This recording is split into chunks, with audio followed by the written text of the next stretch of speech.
कर्मा शब्द के बारे में हमने सुना तो बहुत है, लेकिन इसके असली मतलब के बारे में बहुत कम लोग ही जानते हैं। कर्मा का मतलब है हमारी आत्मा की यादें।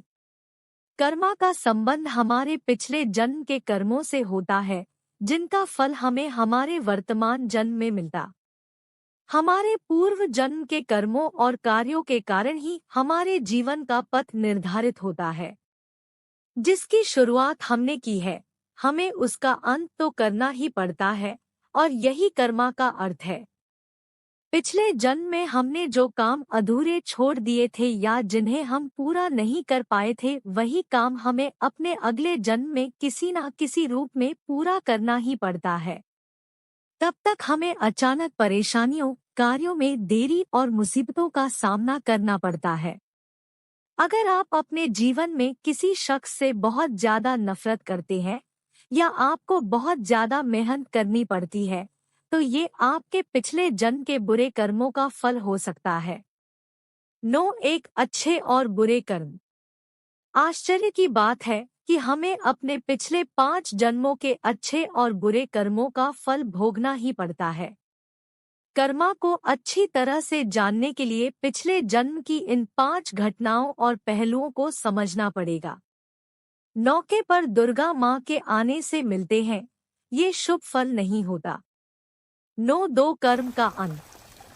पिछले, वर्तमान और अगले हर जन्म में आपके साथ आपके कर्म जाते हैं। आप कभी भी अपने कर्मों से पीछा नहीं छुड़ा सकते हैं। आपको इसका बोझ उठाना ही पड़ता है। कुछ लोगों को तो लंबे समय तक अपने कर्मों का फल भोगना पड़ता है। 9 कुछ नहीं होता इत्तेफाक। माता पिता, भाई बहन, दोस्त और जीवन साथी, आपके जीवन में ये सभी रिश्ते और लोग किसी न किसी कारण से आते हैं। इन्हें नीतिपूर्ण आपके जीवन में भेजा जाता है।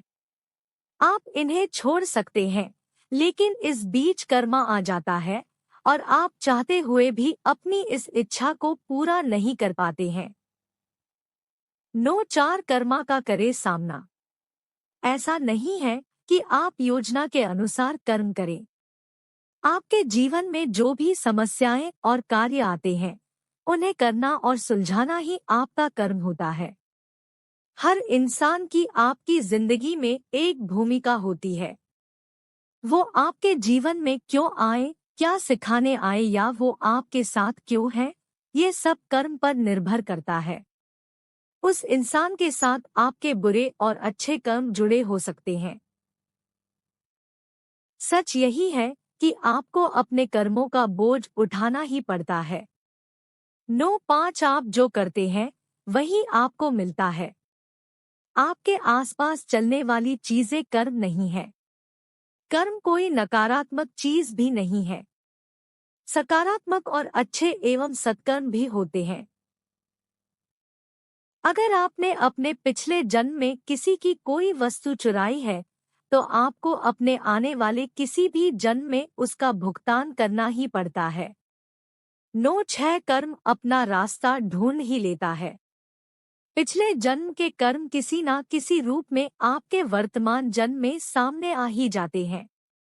इसका मतलब है कि आपके जीवन में जो कुछ भी आता है, वो आपके पिछले जन्म के अच्छे और बुरे कर्मों का ही फल होता है। आप जो भी करते हैं, वो आपके सामने जरूरत आता है। 7 कर्म की भूमिका। कई बार हमारे पुनर्जन्म का फल हमें अपने वर्तमान जन्म में मिलता है। हो सकता है कि इस जन्म में जो आपकी माँ है, वो पिछले जन्म में आपकी बेटी रही हो। अगले जन्म में उसी इंसान के साथ आपका संबंध बदल जाता है। लिंग परिवर्तन भी संभव है। कर्म के आधार पर ही आपका अगला जन्म निर्भर करता है। कर्म एक प्रक्रिया है जो हमारे जीवन और जन्म से हमेशा जुड़ी रहती है। 9 इतिहास की तरह दोहराता है। कर्म, आपने ये कहावत तो सुनी ही होगी कि इतिहास दोहराया जाता है। हम जो करते हैं या कहते हैं, वो आगे चलकर हमारे सामने जरूर आता है। अपनी गलतियों से सीखना ही सबसे बढ़िया काम है, और यही आपके कर्मों को सुधारता है। कर्म आपके जीवन की दिशा को बदल सकता है। 9 एक ही गलती को बार बार दोहराना। एक ही इंसान एक ही तरह की गलती बार बार क्यों करता है? कर्म के कारण ही आप तब तक एक ही गलती दोहराते रहते हैं जब तक कि आप उसे सुधारने की समझ ना रख लें। 9 आत्मनिरीक्षण की जरूरत। इसी कारण आत्मनिरीक्षण की जरूरत पड़ती है। आपको अपनी गलतियों, कमजोरियों और परेशानियों का स्वयं विश्लेषण करना चाहिए। ये मुश्किल काम है, लेकिन आपको ये जरूर करना चाहिए। जब तक आप अपने अंदर बदलाव नहीं लाएंगे तब तक आप बाहर भी कुछ नहीं बदल सकते हैं। अपने सत्कर्मों से ही आप कर्म के चक्र और बंधन से मुक्ति पा सकते हैं।